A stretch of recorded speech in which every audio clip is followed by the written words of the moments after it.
Thank you so much, everyone, for coming out today and to Activism Matters, Intergenerational Views on the Japanese American Incarceration. So as you heard, the JCLDC graphic novel interviewed Mary Murakami for part of the novel, so it's really exciting to get to hear from her today. So my name is Julie Yoshiko Abo. I'm a Sansei Yonsei, third, fourth generation Japanese American, descendant of Minidoka and Tule Lake incarceration survivors from Washington State.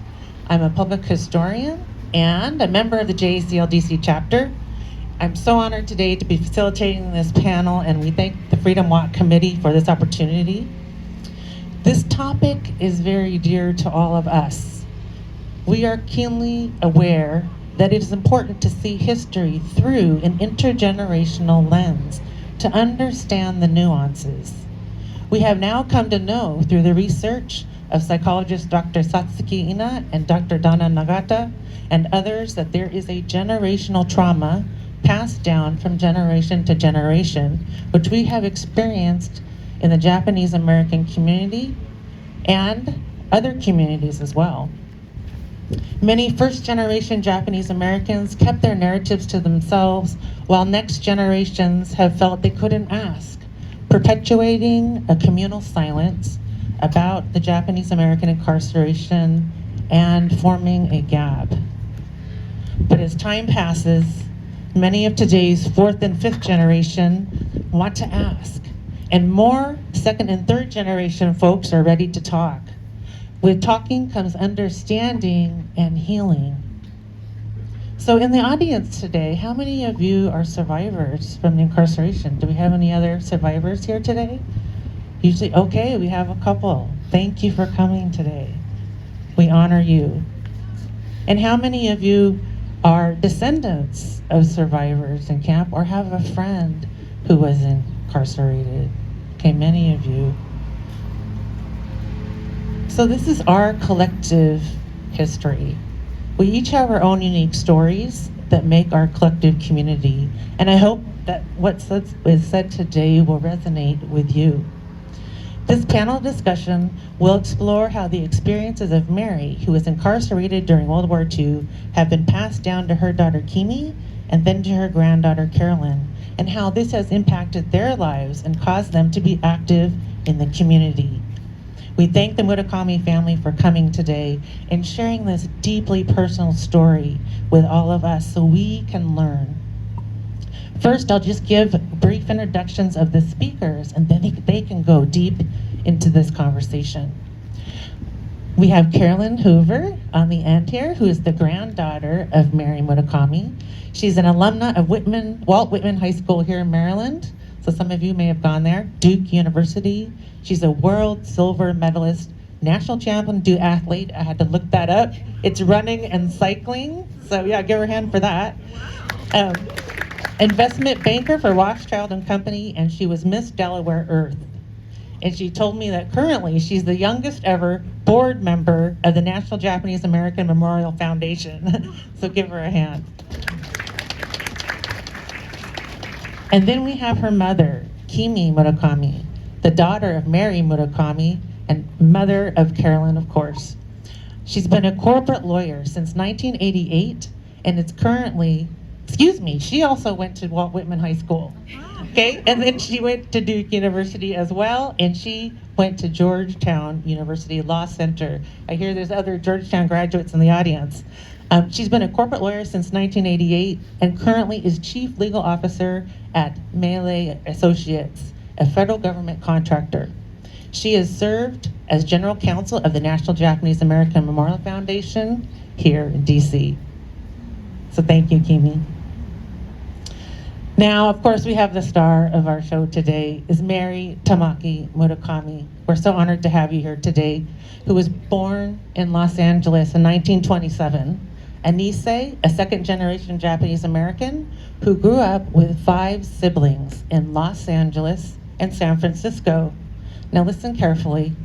In May of 1942, at the age of 14, she and her family were forcibly removed, taking only what they could carry, to the Assembly Center incarceration site at Tanforan, a horse racetrack near San Francisco, and then to Topaz incarceration site in Utah until 1945. She graduated from high school in Topaz camp, and she's also featured in this book, Blossoms in the Desert, which is the Topaz high school class of 1945, if you ever get the chance to take a look at that.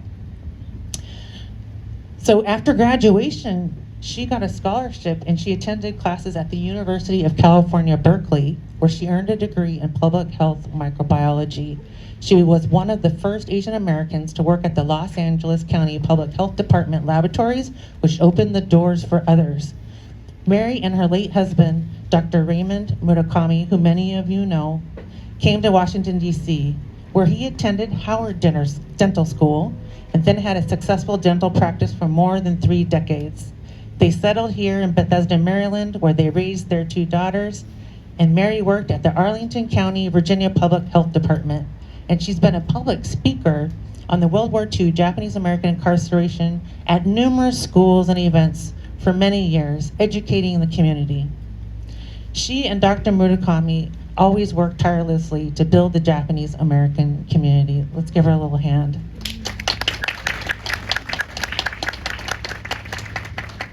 So we're so honored to have you here today, and we thank you for all the work that you do in the community. And when we were preparing for this, we thought we would go into, beyond the incarceration, right? After the incarceration, you talked about how difficult, in fact, the resettlement was after World War II. Can you talk a little bit about that and how you started telling your story? After the internment, it was time to leave the camps. We entered the camps, a family of 7, and we left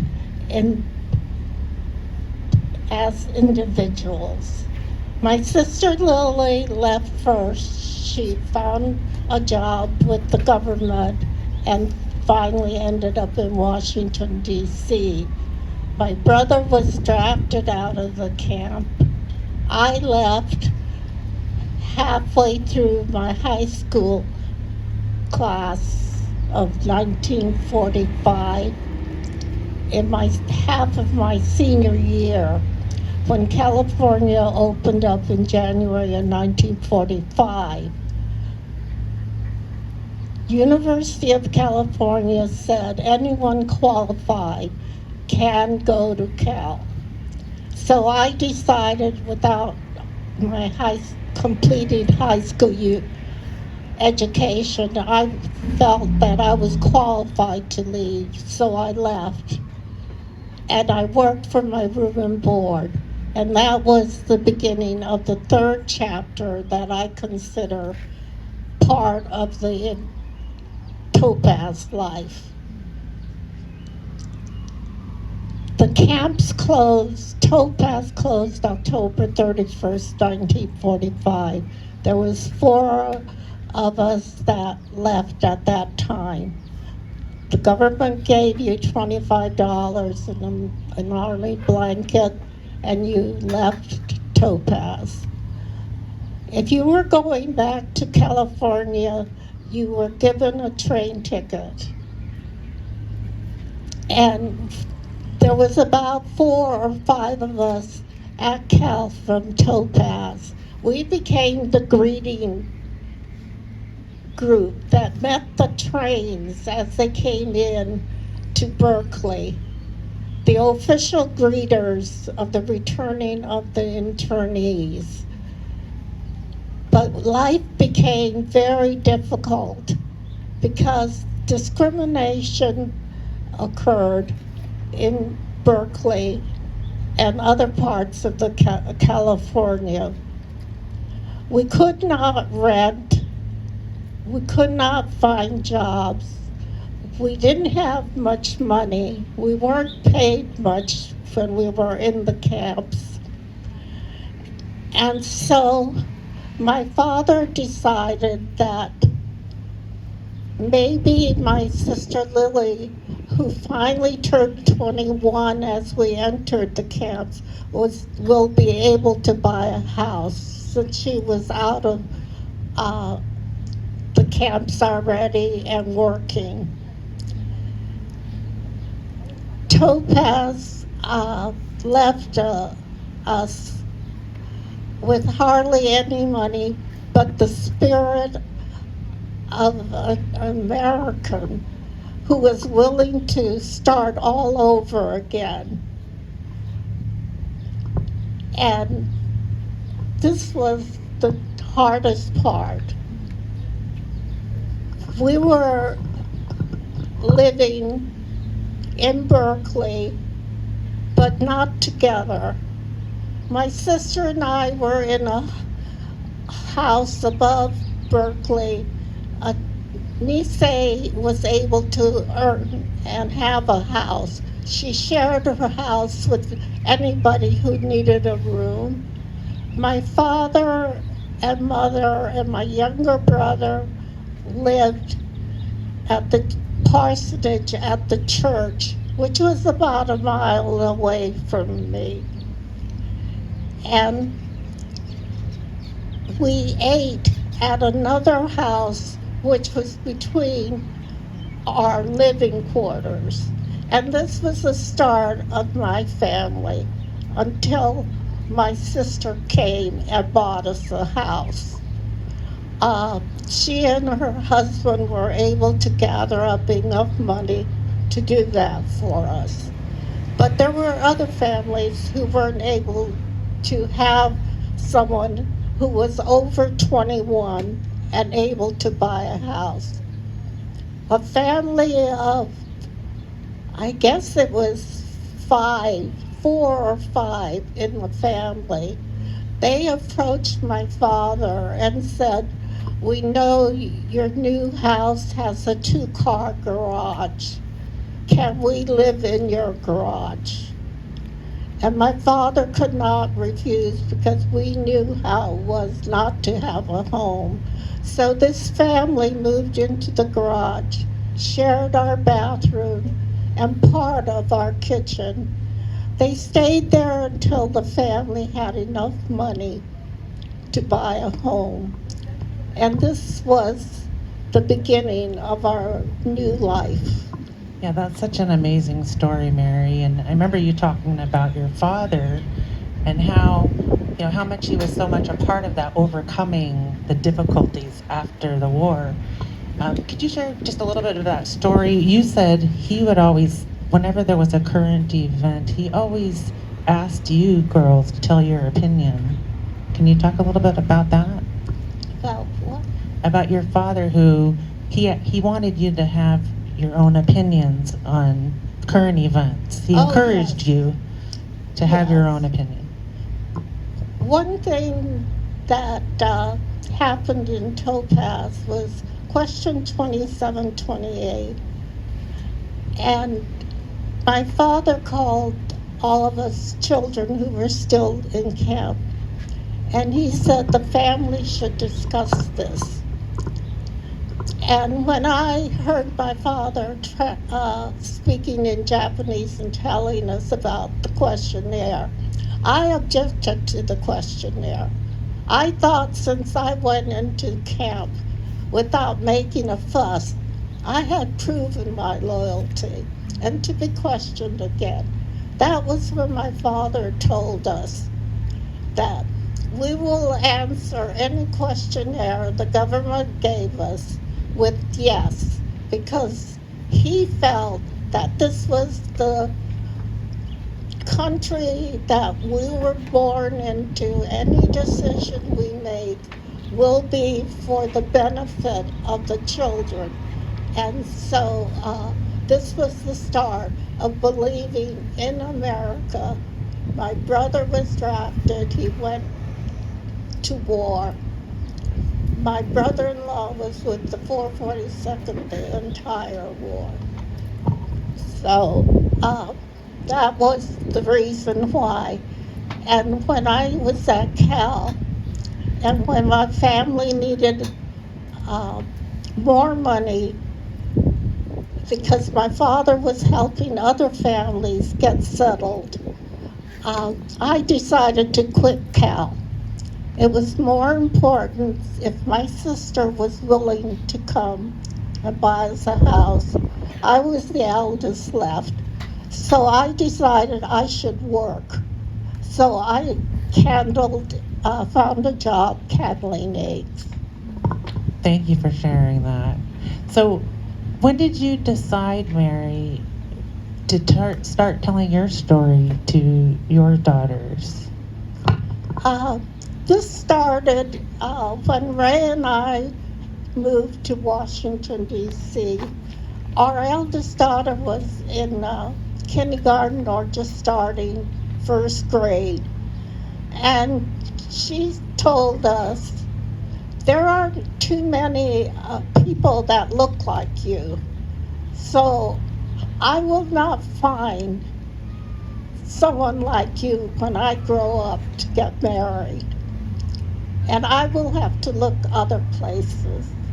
So it made me know that I should be aware that my child and my children will have to integrate into this society. So they should know everything that Ray and I know about why we were in Washington, D.C., why we are such a minority.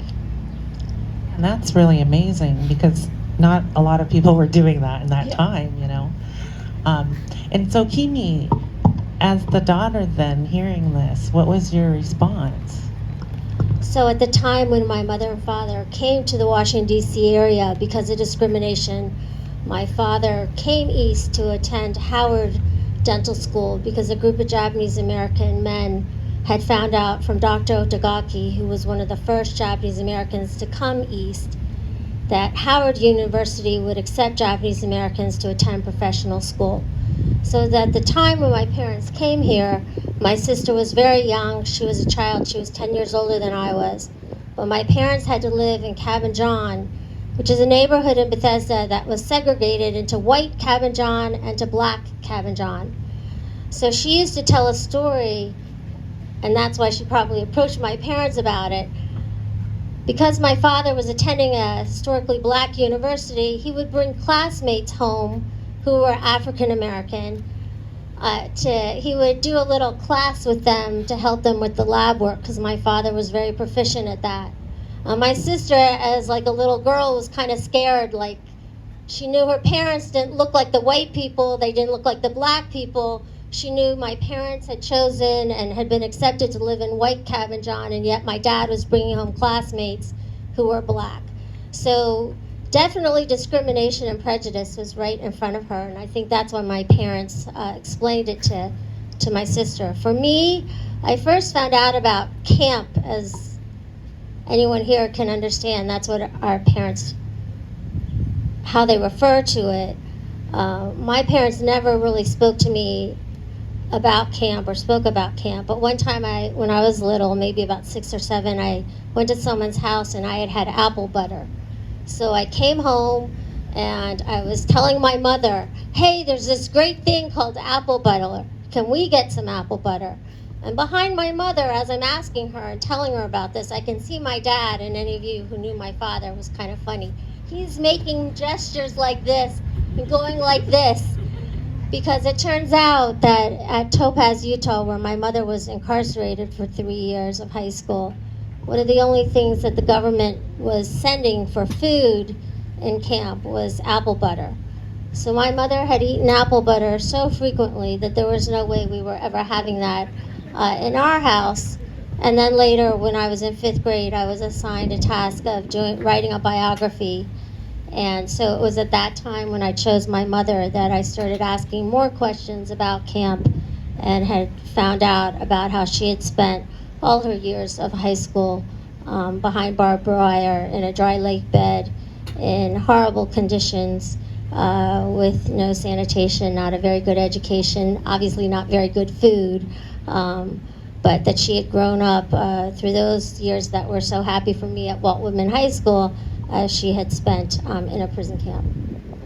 And what about, you heard about the reunions? Or you actually went, right, with your mom? So my mom's class in 1945, I call it her book tour when she started speaking about camp.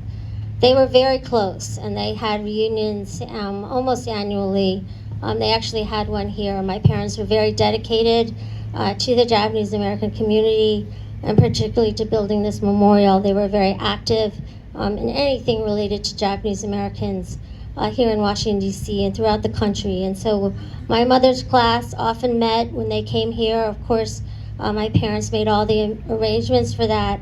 But we went to California, and I took my family to California to attend one of their reunions. And I think my children were old enough to really be struck by how incongruous some of the reunion was. That these people who had spent 3 years in such horrible conditions behind barbed wire could get together and laugh, call each other what my husband referred to as inappropriate nicknames, like fatty and other kinds of things I won't say here. They could jitterbug together, laugh, but of course they pledged allegiance and were so dedicated and so fiercely patriotic. And sadly, I'll say it was sad, during the reunion as we all came together and we cherished seeing their friendship that they all had, of course, forged through such, I think, terrible situation. We all met someone of my generation. As we mentioned, in my generation, our parents weren't speaking about incarceration, and we all were just trying to become the American successful citizens they wanted us to be. But there was someone of my generation at the reunion who didn't even know until his father had died that his father had been a member of this class at Topaz in 1945, because he found his father's yearbook. That's another amazing thing about this class. They have a yearbook that looks like the yearbook we had at Walt Whitman. But inside the cover is a picture of this barbed wire with all these rows of these horrible barracks that they all lived in. So, and they had things like brainiest of the brainy. Of course, my mother was the brainiest, senior superlatives, and they had a brainiest of the brainy, of course, was my mother for the girls. So he had found this yearbook, and that's when he first learned that his father had been incarcerated during high school. And he attended the reunion because he wanted to meet his deceased father's classmates, to hear about his father's life during high school, and to learn about incarceration. And as a gift to all of them, he was a musician now, very successful. And as a gift to all of them, he played his violin or his trumpet. And we were all just so moved by the fact that they just raised us to be so good, and yet they never talked about what had happened to them. Of course, until my mother got older, she now speaks about it quite a bit. Well, and that shows another example of the being moved to activism, right? Learning the history and being moved to activism. So that's a nice segue to Carolyn. So Carolyn, tell us what you've learned from your grandmother and your mother, this experience. Well, the way I found out about the camps might be similar to the way other people in my generation found out about them. And I had spent months learning about World War II and the Holocaust. And then as a tiny blurb at the end of my book, I saw something that mentioned Japanese Americans. And as a Japanese American, my interest was piqued. So I went and I told my mom, my grandmother, did you know this happened to people like us? And that was when I first really learned about it. I was really young at the time, probably around like 10 or 11. And I was so mad because at that point, I think the best gauge of things is sometimes just to ask a kid because they have unfiltered opinions. And that's really how I felt. I had just learned about the Constitution and I learned that I had these rights. And then I realized, actually, maybe you don't, because in times of uncertainty, then by a stroke of a pen, the president can take away those rights. And that's really what we're fighting for now, is that so that doesn't happen again. And so I was so mad. But if you know my grandparents, they're some of the happiest, most joyous, considerate, kind people. And they said, you know, Carolyn, if you feel this way, then you have the power to change it. And I don't think I really understood that until I went to my grandmother's reunion and I saw their beautiful relationships. And I think it's really a testament to the Japanese American people and our Japanese values of gammon and just persevering with dignity and respect. Sometimes we say that the camps wouldn't have been successful without Japanese American people because we made them clean, we made them successful, we took care of each other. And so those values, I think, is why, like, if you ask my grandfather about it, he would only talk about his positive memories. And when I talk to my grandmother about it, I think has such a special perspective because they've been through something so terrible and yet they can still be such kind, happy, giving people. And so that to me is one of the biggest lessons that I can really take away from that experience. Yes, Mary, you've given us that gift of really speaking honestly, you know? And we're being given the signal to wrap it up, but I know the three of you each had something you wanted to say to the audience. So we'll start with Mary. What if you want to tell everybody now and in the future, what would be your message to them? What do you want to say? My message would be that even if you're put into restraints, there is always hope, because the United States, even if they had put us in the camps, they cannot take away your intelligence. They cannot take away your health. You have to live in your inner self, have the strength, and understand that the Constitution will make things right for you. And if you believe that, you'll be content. And Mary, you've been telling your story. Have you found a kind of healing when telling your story to school children and around the community? The most important thing of my telling the story is with JAVA, the Japanese Americans Veterans Group. The 442nd, the 100th, people hear about the heroics, but they didn't know where they came from. And so they wanted someone who was incarcerated to be part of their speaking group. They asked my husband Ray to please speak, but his memory of camp he doesn't remember. His mother did everything for him. So he volunteered me to be the one to speak with the veterans. This way, the American public who did not know everything would know the background of where the mainland veterans came from during this period of time. One of the saddest things I ever saw in camp was when I was walking between the barracks and I happened to look up at one of the barracks that I was stunned to see in the window, a blue star. Everybody during World War II knew a blue star meant someone who had died in the service. You could not walk by that star without saying a short prayer. And that has always struck with me, that there was no way I wasn't going to speak with the veterans group. And that's my message. Thank you, Mary. So please tell your stories. Okay, quickly, Kimi, real quick. Your final words. I know we need to wrap it up, but I'll just say something for the mom spoke about Java. I'll say for NJAMF, the National Japanese American Memorial Foundation that built this amazing memorial. This meant so much to my father.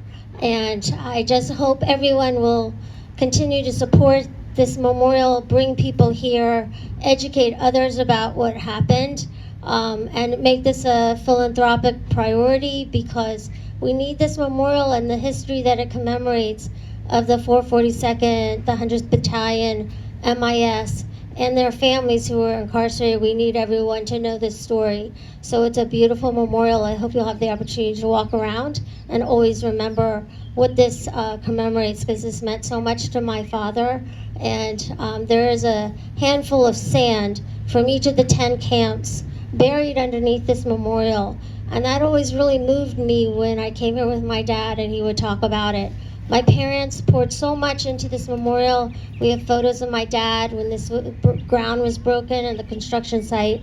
He went to Nina Akamu, the artist who created this beautiful sculpture. So I really hope everyone here that you'll, as ripples in the water, I'll say, like behind me, that you will continue telling people about our memorial and supporting it forever, so that everyone here will always remember what happened.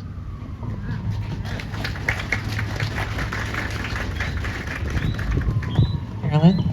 The reason why we talk about this today is for the main purpose of making sure that it never happens again. Something about the cherry blossoms that I think a lot of people know is they were given before World War II.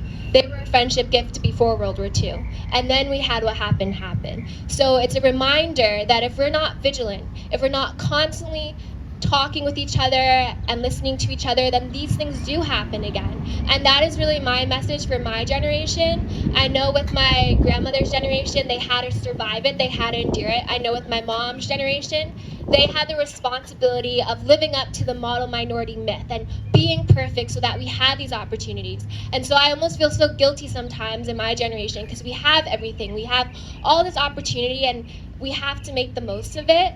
And so it's really learning to, like, my high school, Walt Whitman, is right behind my grandmother's house. Every day after high school, I went to my grandmother and my grandfather, and I just felt like, you could never complain, because doing badly on something was nothing compared to what they went through. And so my message really is knowing that moving forward, it's our responsibility to make sure that their story doesn't die. It's not a story of a past, it's a story of now. It's not a story of the Japanese American people, it's a story of all Americans, because it can happen to anyone. And that is why today is so important and why I'm so thankful and grateful that you're all here today. Thank you. Thank you so much.